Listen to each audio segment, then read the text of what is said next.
మహేశ్వరి. నేను అనంతపురంలోని RTO office దగ్గర అమాలి కాలనీలో నివసిస్తున్నా.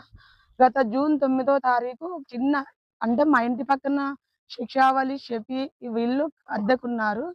వాళ్ళొచ్చేసి డైలీ మద్యం తాగిన గ్లాసులు చెత్త వేస్తానని మా ఇంటి ఓనర్‌కి చెప్పినా నేను.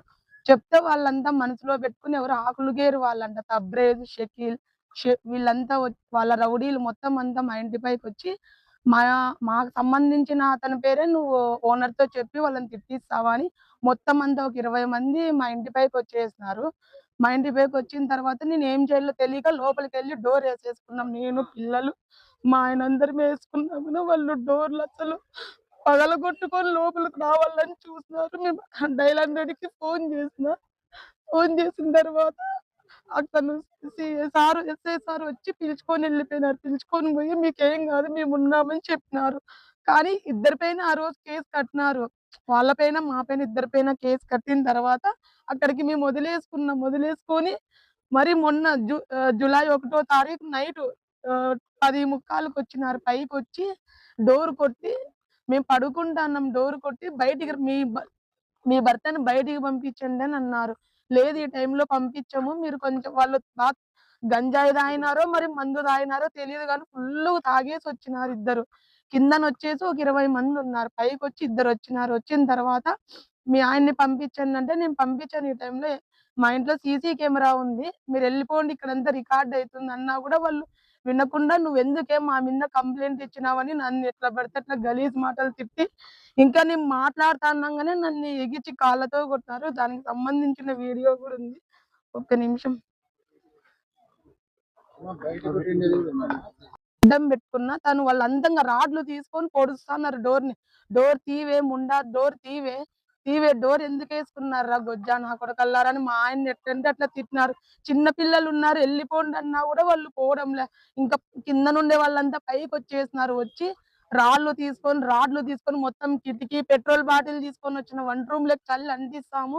బయటికి రావే అన్నారు. మేము భయపడి బయటికి పోలే. డోర్‌లేసుకుంటాంటే రాడ్లతో బాగా కొట్టేసినారు బాగా డోర్‌నంతా, కిటికీని పగలగొట్టినారు. పగలగొట్టిన తర్వాత కిందికెళ్ళిపోయినారు. ఎళ్ళిపోయి కింద నుండే మా బండిని, స్కూటీని మొత్తం అంతా రాళ్ళు తీసుకొని మొత్తం పగలగొట్టేసినారు. కింద నుండి ఆయన తబ్రేజు, షకీల్ వాళ్ళుండ్రా నువ్వు కిందికి రావే నిన్నిక్కడే గ్యాంగ్ రేప్ చేసి చంపుతానే ముండా నిన్ని. నీకెంత ధైర్యమే మా మీద కంప్లెయింట్ ఇచ్చినావు నువ్వు. ఎవరనుకుంటానవే అనంతపూరే మాదే. నువ్వు ఎవరే అని మమ్మల్ని బెదిరించినారు. మాలాంటి వాళ్ళని ఇట్లా బెదిరిస్తే వాళ్ళకేమొస్తుంది? మేము వాళ్ళకి తగిలే అంతటోళ్ళమా? చిన్న పిల్లలు ఉన్నారని కూడా చెప్పుతాను వినకుండా మొత్తం అంతా మా బండిని, పిల్లల్ని అందరిని చంపాలని పైకొచ్చినారు. మేమేదో బతుక్కునేటోళ్ళం. మాకు ఏం పనుంది వాళ్ళకి? అనంతపూరే మాది. మీరిక్కడి నుంచి వెళ్ళిపోండి అని బెదిరిస్తున్నారు. ఇచ్చిన మా ఆయన సామ్‌సంగ్‌లో పనిచేస్తాడు. మేమేదో మాది లవ్ మ్యారేజ్ అండి. మేము లవ్ మ్యారేజ్ చేసుకొని పక్కకొచ్చి బతుకుంటున్నాం. మాకంటూ ఎవరు లేరు. అదే సారు దాంట్లో కేసుల్ని బట్టి వాళ్ళని పంపించేది లేనిది అది సార్ ఏదో అన్నారు. కాదు సార్ అన్ని మొత్తం 6 మందిని పెట్టినాం రిమాండ్. దాంట్లో ఎఫ్ఐఆర్‌లో 6 మంది మీద ఒకే సెక్షన్‌లే వర్తిస్తాయి గదా! అని నేను మాట్లాడినాను. మాట్లాడింటే లేదు వాళ్ళందరికీ 41 నోటీసులు ఇస్తామని మిగతా నలుగురికి 41 నోటీసులు ఇస్తామని ఏదో అన్నారు. 41 నోటీసులు ఎట్లా చెల్లుతాయి సార్?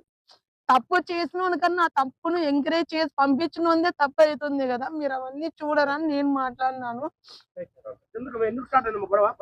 అదే నా చిన్న చెత్త గురించి. చెత్త ఏస్తానని ఓనర్‌కి చెప్పినాము. ఓనర్‌కి చెప్తే వాళ్ళు పోయి మా మీద ఇస్తామని. ఎట్లవుది మాకు న్యాయం చేయండి సార్. మిగతా వాళ్ళని గూడా వాళ్ళని రిమాండ్‌కి పెట్టేటట్టు చేయండి. మాకు చానా ప్రాణహాని ఉంది. మా ఇంట్లో కాకుండా ఎవరింట్లోనో పోయి పడుకుంటున్నాం. పిల్లలు మా ఇంట్లోకొచ్చేకే భయపడుతున్నారు. నన్నే సార్ ఎగిచ్చి కాళ్ళతో కొట్టినారు. మా ఆయన ఎవరిని కొట్టలేదు సార్. ఎవరిని కొట్టలేదు. మీరు సీసీ కెమెరా ఒక్క నిమిషం ఉండండి.